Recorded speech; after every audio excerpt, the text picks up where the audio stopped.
Pessoal, há uma tensão muito grande aguardada para o próximo dia 7, quarta-feira. Vocês estão sabendo que vai acontecer uma manifestação em Brasília. É a primeira vez desde o 8 de janeiro que a direita convoca uma manifestação dentro de Brasília, quase 3 anos depois. A grande questão que levanta aqui é: será que os rumos dessa manifestação serão os mesmos do 8 de janeiro? Como acontecerá essa manifestação? Terá alguma armadilha, algum infiltrado? Tudo isso levanta questionamentos. E o Bolsonaro acabou surpreendendo, porque ainda de dentro da UTI, mostrando uma resiliência, ele fez uma convocação para que as pessoas participem desse ato.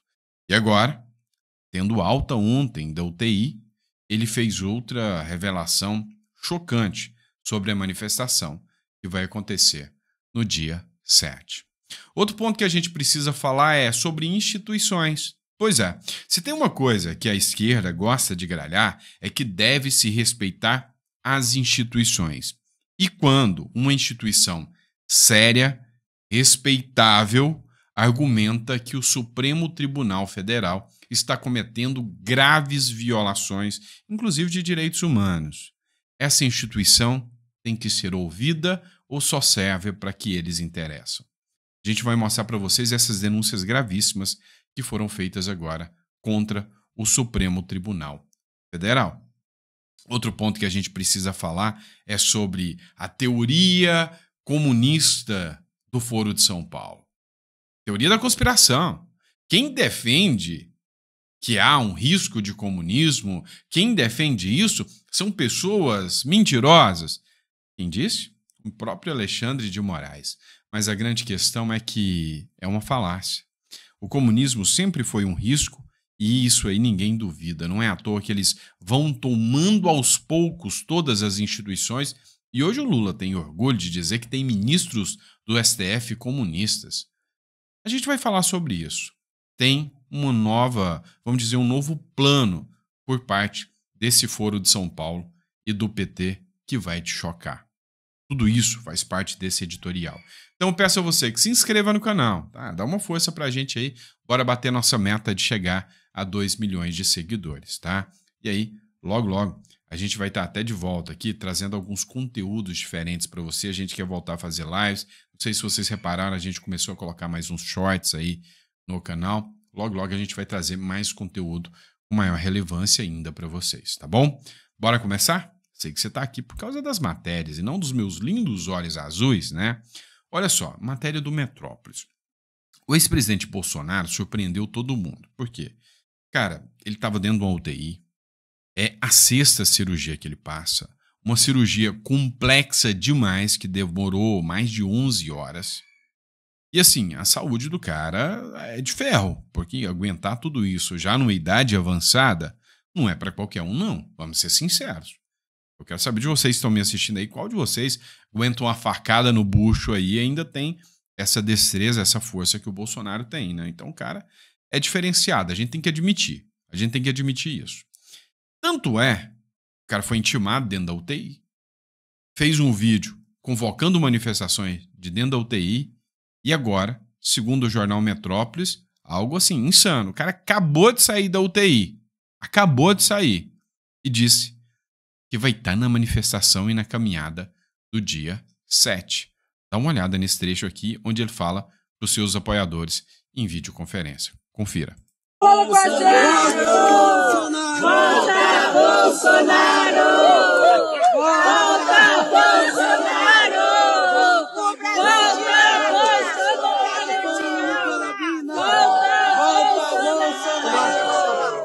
Volta, Bolsonaro!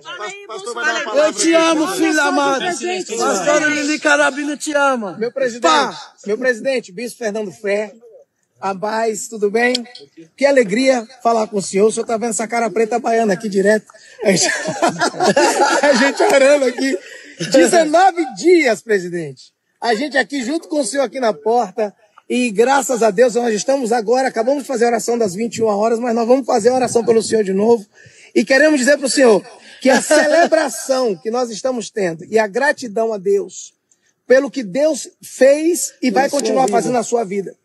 o Deus de toda excelência, o Deus de toda consolação, o Cristo vivo, esse Jesus que disse assim, a cova de Bolsonaro eu fecho, o caixão de Bolsonaro eu fecho, porque Bolsonaro vai voltar a presidir essa nação e a nação vai voltar a ser feliz. Amém. Nós estamos batendo Glória a nessa Deus. tecla. E o Senhor pode ter certeza que todos nós aqui juntos estamos esperando o Senhor sair.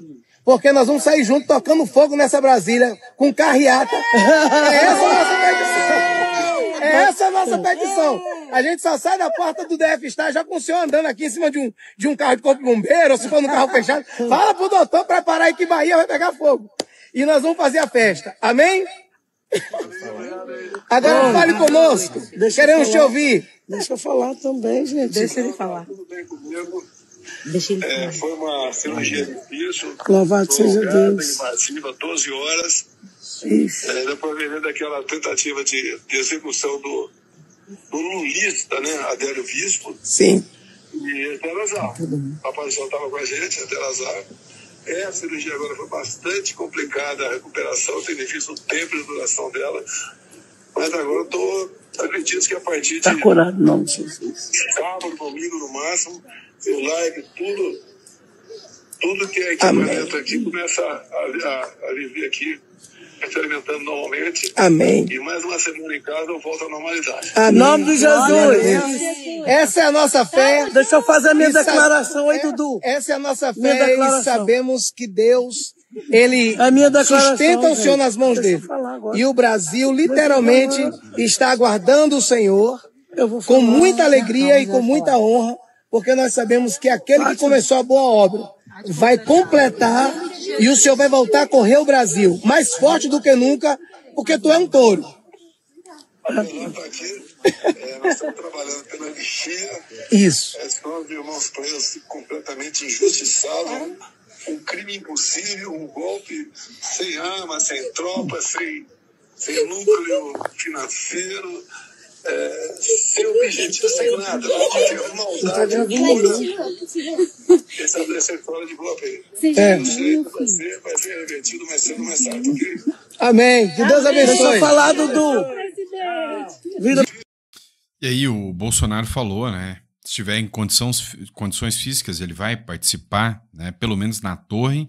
E essa chamada foi feita pelo irmão da Michelle Bolsonaro, tá? Então, primeiro ponto aqui, tá bom? Vamos lá. Vamos falar de outra matéria aqui. Foro de São Paulo, só uma teoria da conspiração ou realmente um núcleo duro do comunismo na América Latina que tem um intuito, na América Latina e do mundo, que tem um intuito de trazer o comunismo até você, ou melhor, comunismo para você, porque para eles é um bom capitalismo e um bom iPhone e viagens para a Europa, para os Estados Unidos, né? Para Cuba é só com dinheiro público. E aí, o que você acha sobre essa situação? Existe ou não? A mídia tentou impor a você, né, a teoria de que nunca existiu o Foro de São Paulo. Lembra dessa cena memorável aqui, né, da Vera Magalhães, onde ela afirmava com todas as letras, ó, não existe o Foro de São Paulo. Dá uma olhada. Ela. E a gente Mas são sempre todos chamou pelo aliados, nome. são todos amiguinhos. São todos amiguinhos, comparsas. talvez nem se conheçam, Rodrigo. Vamos parar de narrativa de Que sessão isso, da velho? tarde Então não existe aqui. o Foro de São Paulo? Não existe. Não o Foro de existe São Paulo? como essa entidade do mal, uma coisa não. palpatina. Não, Tá não certo. existe. O Foro de São Paulo é uma Poxa. narrativa bonita para Olavo de Carvalho, para esse pessoal, essa turma, essa outra turma. Agora Vender. existe essa turma. Agora há Então, um eu tô mecanismo. falando ironicamente, acho que você percebeu pela minha cara, porque aí eu tô entrando em narrativa. Vamos falar da vida real. A Cristina A Kirchner e vida o real Roberto tá aí, a Fernandes. Venezuela apoiada por esse pessoal. E é o seguinte, para a imprensa, você tem que acreditar que não existe o Foro de São Paulo e cala a boca. Se você falar o contrário, você é um extremista, né? Você é um radical. Será que é bem assim? Dá uma olhada. Ataques pejorativos se faz contra a esquerda na América do Sul. Nós não somos vistos pela extrema-direita fascista, nem do Brasil e nem do mundo, como organizações democráticas. Eles nos tratam como se nós fôssemos terroristas. É verdade, né? Ninguém da direita vê eles como democráticos, né? Isso é a mais pura verdade. Ele nos acusa de comunistas, achando que nós ficamos ofendidos com isso. Nós não ficamos ofendidos. Nós ficaríamos ofendidos. Nós ficaríamos ofendidos se nos chamasse de nazista, de neofascista, de terrorista, mas de comunista, de socialista, nunca. Isso não nos ofende. Isso nos orgulha, muitas vezes. Então, ser chamado de comunista pelo Lula, isso não ofende, orgulha. Lembrando que isso foi na abertura do Foro de São Paulo, que aconteceu em 2023, depois que o Lula já tinha sido eleito presidente, ou tinha chegado ao poder, né? Mais claro. Vamos lá. Foro de São Paulo realiza curso de formação política em Cuba. É isso aí, meu irmão. Foro de São Paulo, né? Aquele que eles dizem que nunca existiu, né? Que não é real, vai realizar agora um curso de formação política em Cuba. Lideranças da esquerda no Brasil e da América Latina promovem encontro para discutir a articulação regional dos movimentos sociais. Não é discutir como que eles podem tomar ainda mais, né, o campo para manter ali, né, as suas ideias comunistas.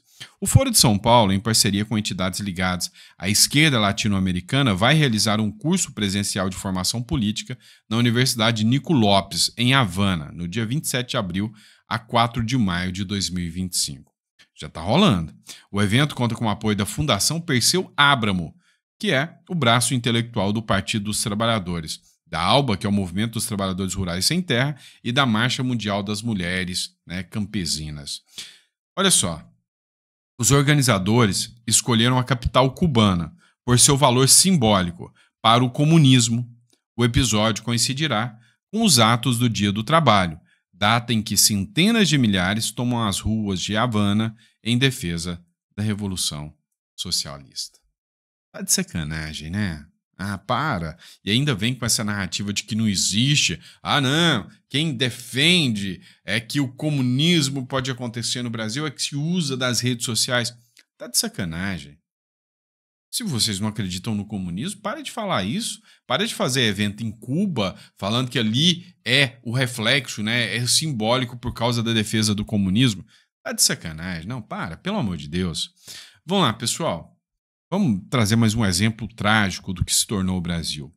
O ministro do Supremo, Alexandre de Moraes, é contra grande redução de pena aos envolvidos no 8 de janeiro. Cara, o ódio que se tem em relação aos presos do 8 de janeiro é inconcebível. Tá? O que acontece? Tem um projeto da anistia. Perdoar os presos? Jamais.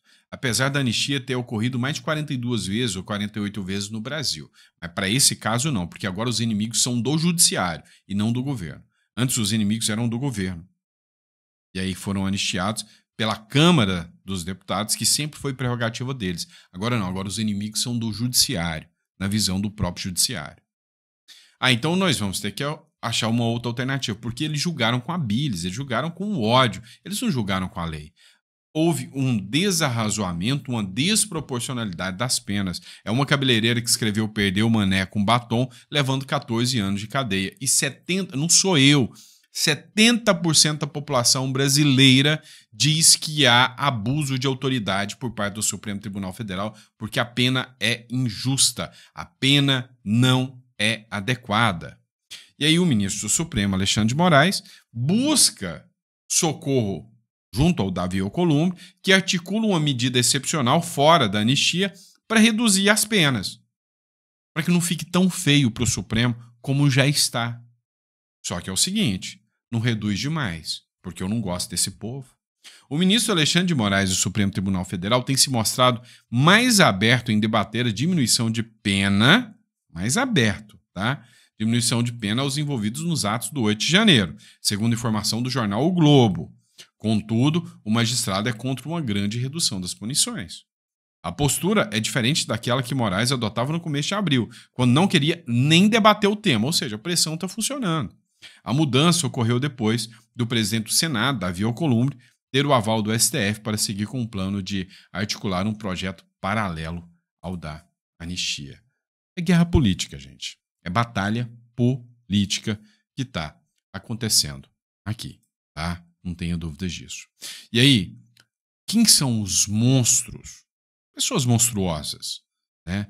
Os piores tipos de criminosos do mundo que não podem ter penas reduzidas. É aqui, né? Esse caso aqui. Essa senhora foi presa, está presa e condenada a 14 anos de prisão. Ela, nossa, é bolsonarista, professora, né? Olha só. Tangará da Serra, Mato Grosso. A senhora trabalhava em quê? Professora. Estudou até que série? Eu fiz pedagogia, fiz pós-graduação. A senhora tem alguma doença, faz uso de algum medicamento? Sim, eu tomo medicamento. Depois que aconteceu o que aconteceu, né, de ser presa sem merecer, porque a minha arma era a Bíblia, estava com a Bíblia na mão, não quebrei nada, não mandei ninguém quebrar nada. O senhor precisa saber a verdade. E aí eu fico assim, eu tenho problemas que às vezes a gente não sente vontade nem de continuar a viver. Acaba o sentido da vida. Eu não estava rezando e entrei lá dentro para fugir das bombas. Já era quase 5 da tarde.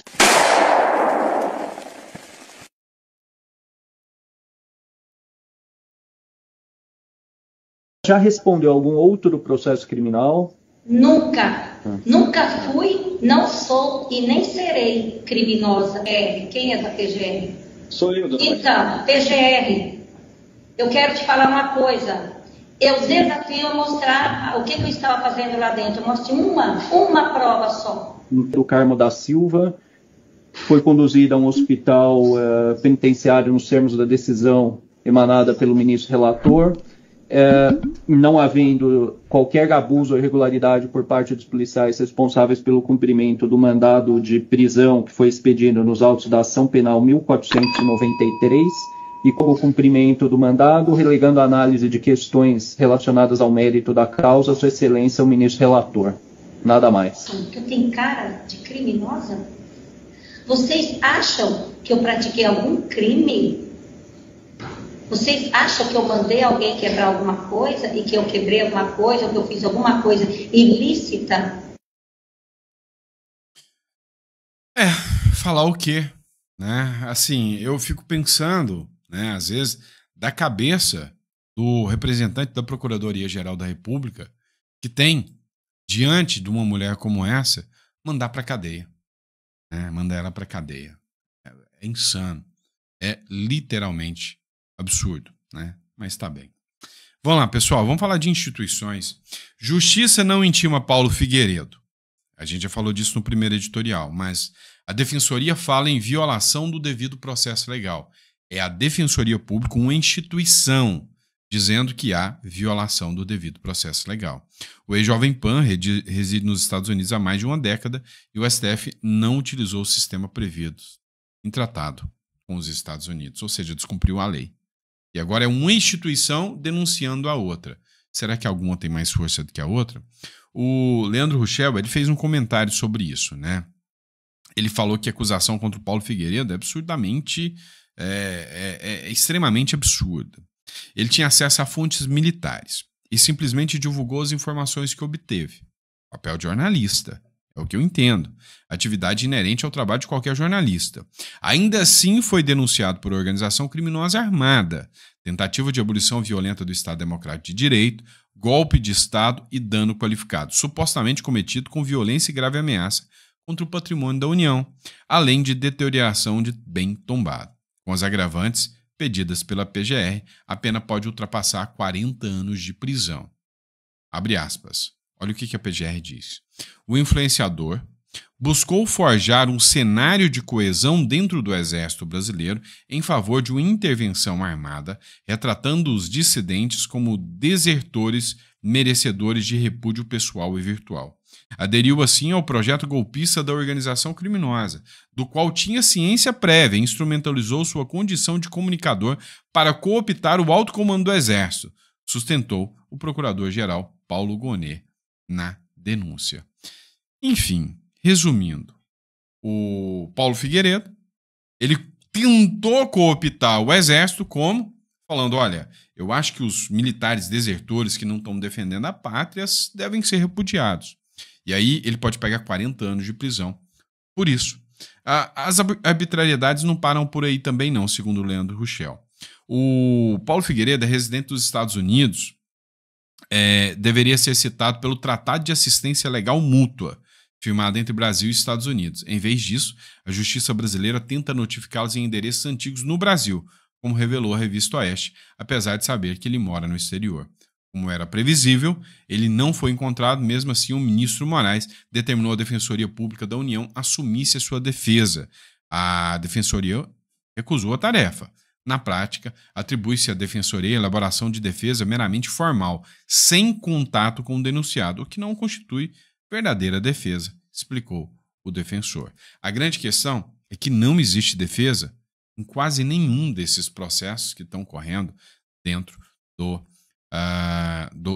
Supremo Tribunal Federal, né? Quase nenhum. Vamos lá. Vamos falar de omissão do governo Lula. O governo Lula omitiu uma informação importantíssima. Informação essa que foi revelada posteriormente pelas fotos de uma ida da turma lá no enterro, no velório do Papa.